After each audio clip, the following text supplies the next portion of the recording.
All right, everybody, welcome back to another episode of Word with Ty Brownlow. I am your host, Ty Brownlow, and remember, no one is worthless, no story is worthless.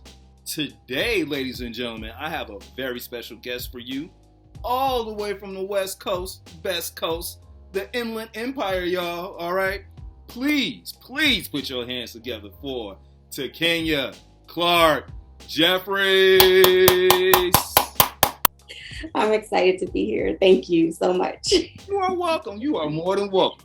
Now, let me just give you your props right now, okay? So, ladies and gentlemen, you all know it's been about mental health with me, and I'm a stickler for that, and this is what the show is going to be focused on a lot this year. And, you know, Ms. Jeffries is a licensed clinical social worker. So, who better to talk about mental health than someone who deals with mental health? All right. So, first and foremost, you have a novel, okay? Or book, novel, which one do you prefer? Book, okay. You have a book called The Next Chapter, Journey to Healing After Grief, Loss, and Disappointment. Can you just tell us a little bit about this book? Well, I wrote the book over several years after my experience working with death and dying. And what I learned is that it's important to feel encouraged and to have support throughout the process, anytime you're going through a difficult time. So I found that I was saying a lot of the things over and over again. I decided to put them in a book because I found that a lot of the feedback was they felt encouraged and supported. So I wanted to offer that in the book. Okay, all right. Now, look here. Grief, loss, and disappointment. And this is on the journey of healing. So as you said, you've dealt with a lot of this over like the last, couple of years or so, especially with death and dying. I know we're going to talk a little bit about hospice care and things of that nature because I know you've dealt with some of that before, correct? Okay. Yes. So when we think about this book, like at its core, in your opinion, who does the book really speak to? Anybody that's struggling. It's not just about death, but sometimes we go through difficult times and we get stuck. We don't know what to do. We don't know what we need to get us moving in the right direction.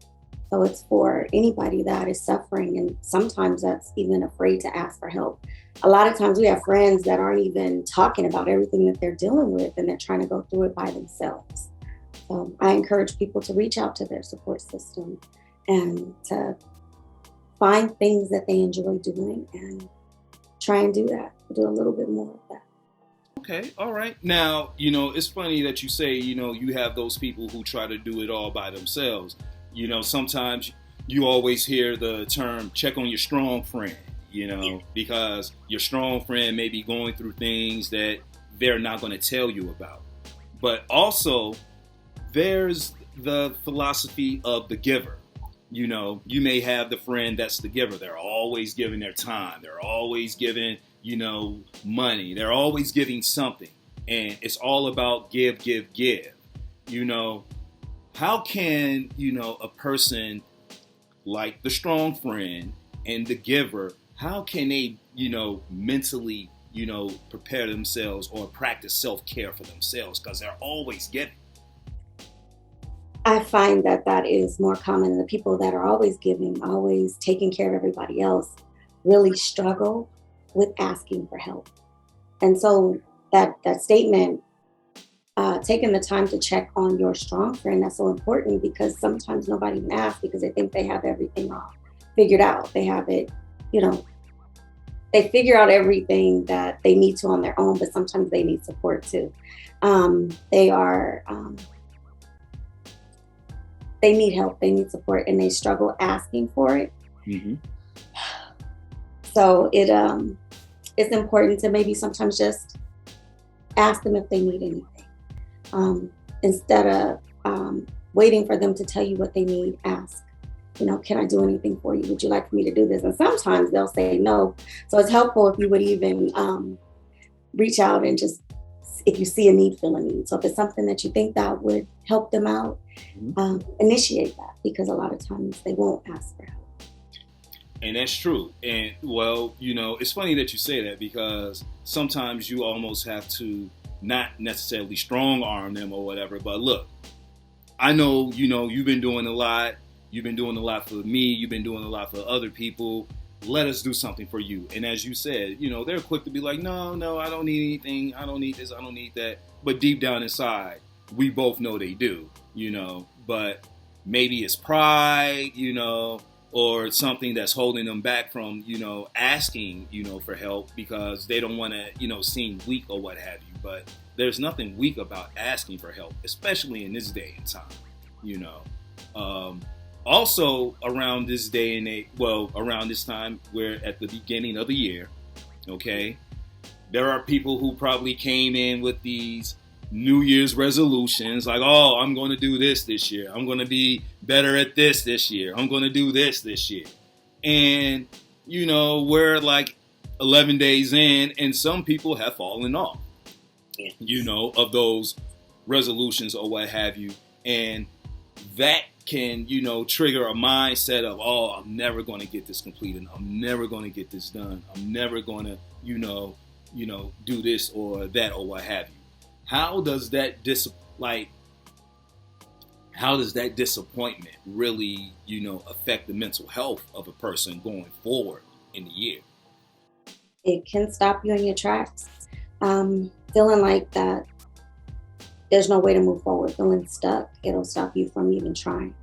One of the things that in the book that I talk about is trying again, just to find the encouragement through your support system, falling in love with the reason you started trying in the first place, pulling information from friends and family to kind of give you feedback to kind of help encourage you to move forward and to try again. Because it's really easy to get stuck in the mindset that things aren't going to work out. And so we stop. And when you stop, you don't give yourself a chance to achieve the goal that you set. Because there was a time that goal, that dream was important to you. It's about revisiting that, finding it again. Mm-hmm. Okay, all right. No, like, I appreciate that nugget because it's like, it's very simple almost in a sense, but sometimes it's very hard to do, because some of us have the mindset of, okay, man, I'm never going to get it done. If I don't do it now, I'm never going to do it. And as you said, man, try again. If you don't succeed at it now, man, go back at it. Do not, don't abandon it, only to feel a certain way like a week later, and then that week turns into like 2 weeks, 2 weeks turns into 2 months, 2 months turns into half a year, and now you've wasted all this time, you wasted all this mental energy thinking about what could have been instead of like, taking initiative and just going back at it, and it goes back to your original point. If it's something that you feel you may need help in, ask for the help. There's nothing wrong with asking for help. Like, I think sometimes we, especially for men, and I'm just going to speak on this side over here, for men, not all men, but for a lot of men out here, they don't want to be seen as weak. They want to, feel as if, hey, I got it together. I can take care of it. Trust me to take care of it. Sometimes the task may be bigger than what you imagine it to be, and if you're not mentally prepared, sometimes that can overwhelm you and you will feel a certain way and you will like shrivel up and you'll just fade to the back, as I like to say, sometimes. And then when people not necessarily like, come to you, but just ask you something simple like, hey, such and such that you were working on, did you ever get that done? That can be a trigger. And now they're all over the place, It's helpful to set small goals. Even if it just starts with just thinking about, what did I do that didn't work out last time? What can I do differently this time? But sometimes it just starts with a thought, I want to try again. This is important to me, but we don't know where to start. So I always encourage people to start small. What is one thing that you can do today? Even if it's just journal, write it down. What do you what did you learn from the last time that it didn't work out? And how can you apply that to move forward? Okay, all right. Now, what I like about your book and what I read in your bio is it offers reflection with action steps. Can you talk just a little bit about that? Yes, the how. So a lot of times people, I find they'll sit in front of me and they're talking about their struggles, and one of the things is they don't know how. So this is the how. And sometimes it's just little things. So I include little tips, little things to try, make little suggestions to kind of think about things that you can do to try to help move you in the direction that you want to go. Mm. The how, there are a lot of different coping skills, ideas, reflection, journaling prompts, just to kind of get you thinking about things. Because sometimes our thoughts, when they are focused on the negative, it's hard to see that it can be any different, that things will ever change. But when you start thinking, when you start dreaming again, things start to change. Getting feedback, talking to people, this didn't work right, but I want to try again. Any feedback from friends makes a big difference too. That's just starting a conversation about it, which gets you to get out of your head and actually start applying the things that you're talking about. We spend a lot of time in our head with our thoughts. Hey, look, I'm guilty. Okay, I know I'm guilty of that because sometimes, and I'm just going to speak for me. Sometimes a lot of times I have the ability to overthink the issue. And when you overthink the issue, sometimes you will psych yourself out. And that's not good because, just like, take a pause. Okay, this is what it is. What's the plan of attack for the situation? Is this the plan or is this the plan? Okay, this is the plan. Let's go with that. Whatever happens, then, I could take that back to the drawing board if it doesn't work out. And I could, reassess and, as you said again, try again. But for others out here who may overthink a situation, it turns into something totally, it takes on a life of its own, and how can this book help them with that? Well, a lot of the journaling tips, they kind of encourage you to sit with your thoughts, write them out. Sometimes in your head it's overwhelming and your thoughts just keep going and keep going. And before you know it, you're at the worst case scenario. But if you stop and slow it down a little bit and write it down, sometimes what feels like it can be overwhelming, it's a lot more manageable when it's on paper in front of you. A lot of people they spend a lot of time worrying about finances and, I don't have any money. Well, sit down, write it down, because oftentimes after you write it down, it's like, it's not as bad as I thought, because you're overwhelmed, is replaying over and over in your head. And when you really look at it, the reality of it is usually a lot more manageable than the thoughts in your head. Very helpful. Look, people, get out your own head, okay? Get out your own headspace. Get out your own way, because we hear that a lot. People, look, I'm in my own way. I'm standing in my own way of achieving the things that I really want to do. And 90% of the time, that's usually what it is. People try to put up the notion that there's these other factors or whatever that's stopping them from reaching the goal. And sometimes it can be that, don't get me wrong. Sometimes there are obstacles in our way that will, hey, that mountain may be a little too big for me to climb, to get over, or what have you. But as we said before, asking for help, getting out of your own way, really thinking about how you're going to conquer that mountain, writing down, hey, that's what it is. That's what it is. I want to talk to you a little bit about the winter blues. I don't know about in the Inland Empire or what have you, but here in Chicago, we have those moments where, man, it's gloomy outside. You don't want to go anywhere. The weather is really having an effect on the mental status of, I don't want to get out of bed. I'm not motivated to do anything. I don't want to go anywhere. I don't want to talk to anyone. what kind of tips would you have for those who are suffering through that? Um, Seasonal depression is pretty common. Sometimes we don't recognize it, but it's everything that you just described. The things that we usually do, get out. Sometimes it's raining, there's snow, probably where you are, not here where I am, but it's not as sunny. And sunshine is a big deal, you know. Having something that interests you, something that motivates you is important. And one of the things, especially with COVID, we had to rethink our things that we enjoy doing all the time. And it would be the same thing in the winter. So it's finding other ways to um, enjoy the things that make you happy. You know, finding a book, reading, listening to music. I love music. Music has the ability to change your mood depending on, you know, what you're listening to. If you're happy, you play songs that are a little bit more upbeat. If you're sad, you probably want to listen to something that's a little bit more upbeat. Watching movies and listening to audiobooks that make you laugh. Entertaining, spending time with friends. All of that stuff you can still do when it's cold, when it's raining.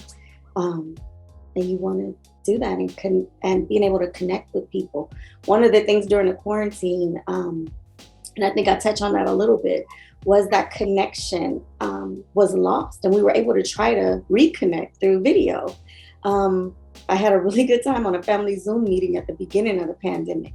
And there's something about just being able to see the faces of the people that you care about that makes a big difference. Just being able to feel connected when you feel isolated. And in the winter months, when it's not as bright and things aren't as happening, there's not the concerts in the park and things that are going on usually in the summer, we don't have that anymore. So we have to get a little bit more creative, kind of like what we had to do during COVID. Okay, all right.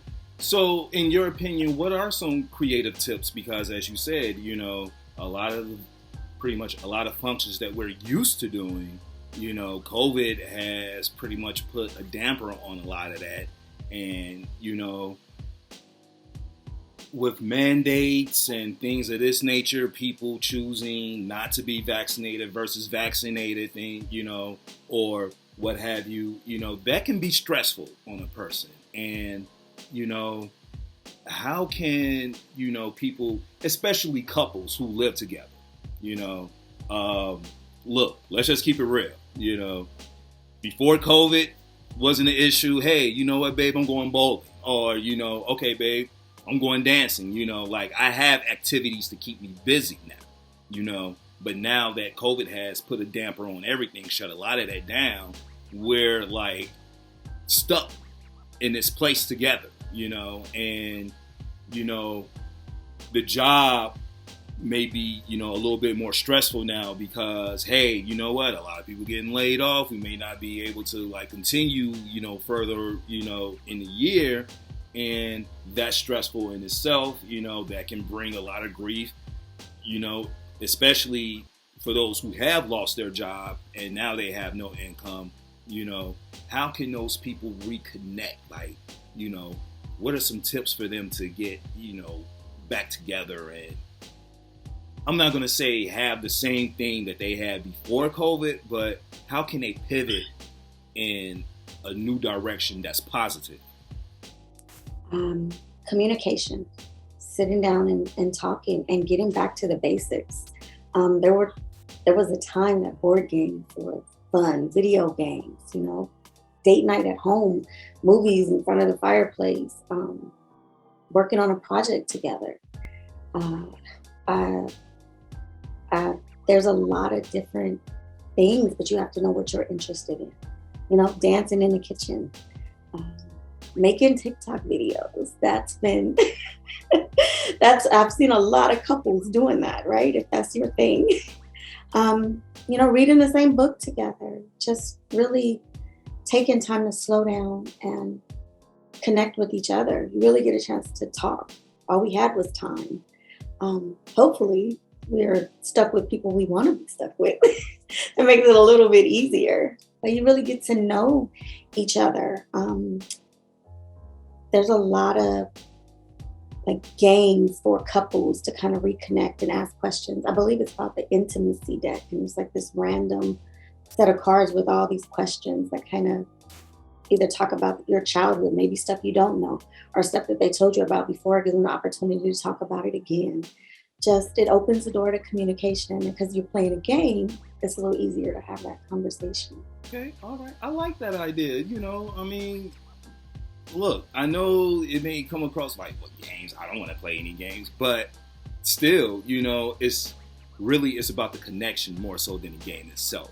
The game, like you're just using the game as a tool to gain a better perspective for your mate, and that's not to say that you didn't have it before, but we can be disconnected at times, when life is moving us in this direction and that direction. Oh, babe, I'll see you at home. Okay, yeah, fine.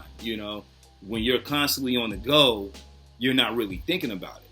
But once you're forced to be in the same place, for a long set of time or what have you, yeah, you need to reassess, like get to know, your partner, over again and in a better way, because that builds a stronger connection. Absolutely. Another thing that I found that was really, it was like a little break, especially early in the pandemic, was just getting in the car and just driving. Out here, we just drove Pacific Coast Highway, to see the beach. You don't get to get out as, we didn't back then anyway. It's just kind of getting out, being in the car, going for a ride. I don't know what it was like in Chicago, but the traffic was absent out here. It was like you could just drive any time of the day because nobody was really going anywhere. So that was nice. Yeah. Gardening together, projects around the house. Just things that you've been putting off, and now, we had time to do. Okay, all right. Well, I can definitely tell you, yeah, we don't have a PCH here. We have Lakeshore Drive, but that's usually packed, and yeah, it's kind of hard to sail down Lakeshore Drive even at night. So yeah, I get it, but you know what? I totally get it. Getting in the car, going for a ride. You could just take a ride out of town. No place in specific. Just take a ride out of town. See like the countryside or what have you. See like a pasture. What I found, and I don't know if this is like really true, but I've read like in a couple of journals, like just seeing anything green, like grassland, pasture, trees on leaves on trees, like that does something to the mind chemically. It like gets you to a different type of place because you're seeing like nature and you're like accepting it. So there you go. Okay, all right. Now I know we touched a little bit on it before, but like those who are dealing with disappointment. I recently had some people on the show, and they were, speaking from a divorce standpoint, how they were disappointed in the fact that, the marriage didn't work out, and, that really left them at like, a certain type of like headspace, and how can like those who are going through those types of things, especially now, like COVID and all these like variants or what have you, like how can they move forward? I find that the biggest part of things like divorce is what you tell yourself about why you got divorced. And a lot of times we blame ourselves, what did I do wrong? What could I have done different? And sometimes things just don't work out. For whatever reason, sometimes people grow apart. And it's being able to appreciate the time that you have and try to move forward, knowing that things are going to get better. Before you were married, you were still you, and you're still you now. It's reconnecting with things that maybe you stopped doing or you were unable to do because you got married. You have to be home a little bit more. You can't be out with your friends. It's reconnecting with the things that make you happy, the things that you enjoy, reinventing yourself. Divorce is a loss. and it's something that has to be grieved, and sometimes it takes a while to work through that, and it's giving yourself the time and the grace to work through it, and you don't have to figure it all out right away. Some things take a little while to get through, and divorce is one of those. But if you change the story you tell yourself about the divorce, it helps. Forgiveness, practicing forgiveness. If there's something that you think that you did do wrong, you can forgive yourself for that, whatever it is you think you did.